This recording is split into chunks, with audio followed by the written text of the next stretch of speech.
Good evening.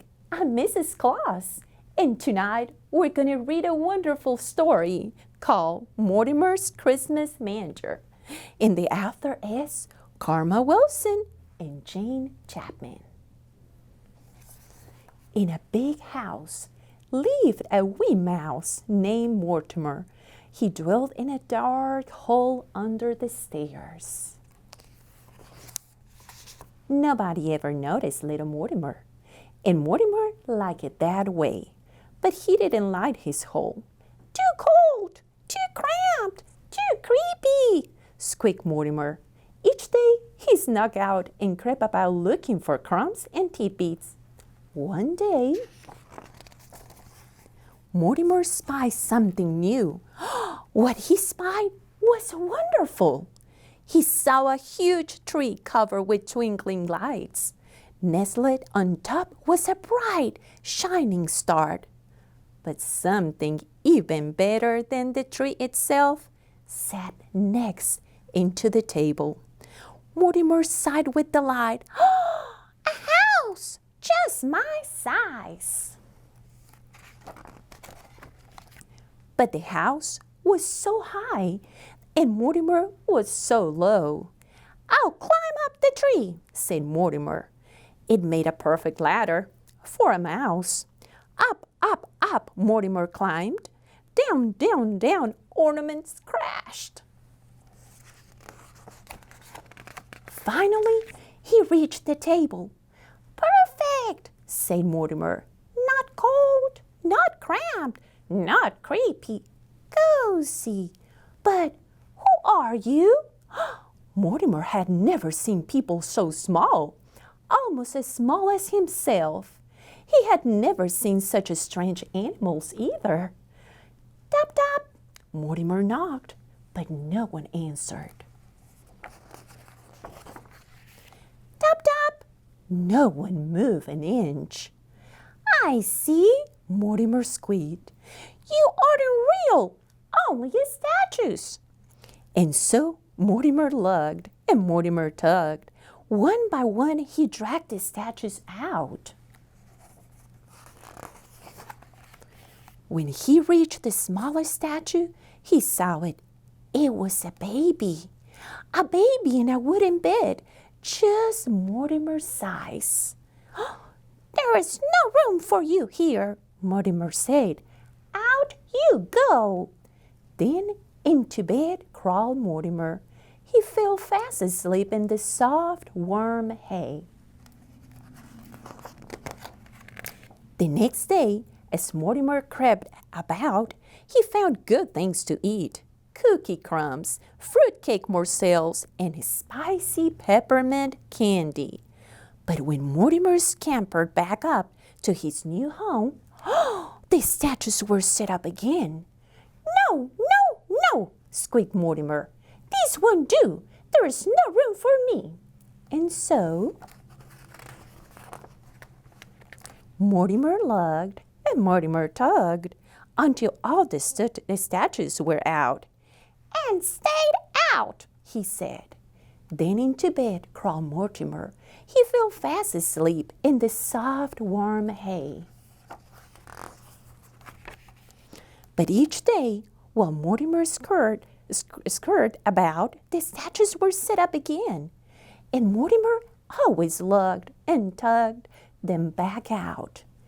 Then one day, Mortimer set out and saw the big people gather around the tree.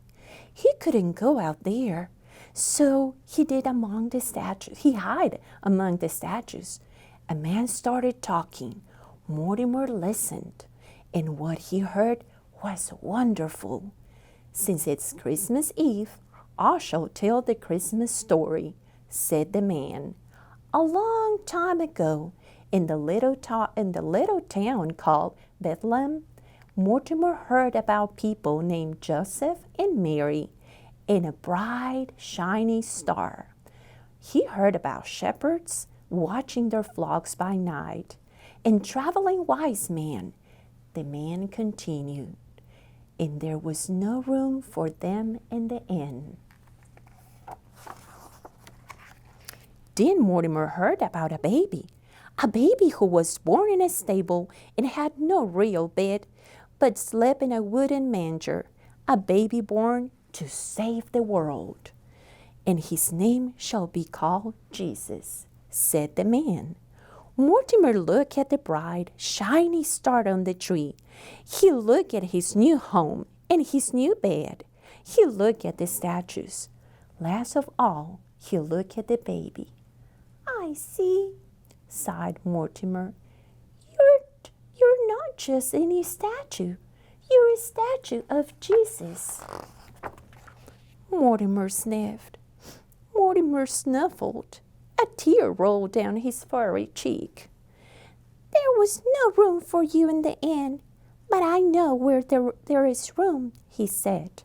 And so Mortimer lugged and Mortimer tugged. Soon he dragged all the statues back to where they belonged. Last of all, he laid the baby in the manger. This belongs to you, he said. Mortimer smiled. You look warm and cozy now. There was no place for Mortimer to go except back to the cold, cramped, creepy hole. As Mortimer scuttled down the tree, he said a prayer. Jesus, you were born to save the world.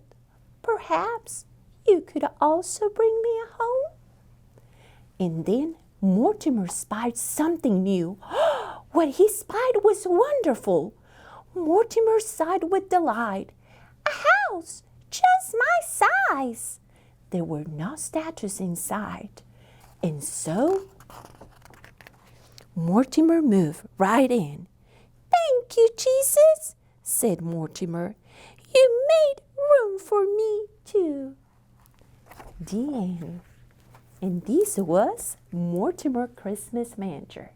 And now, as part of our countdown to Christmas, I would like to share a little something from our Advent calendar.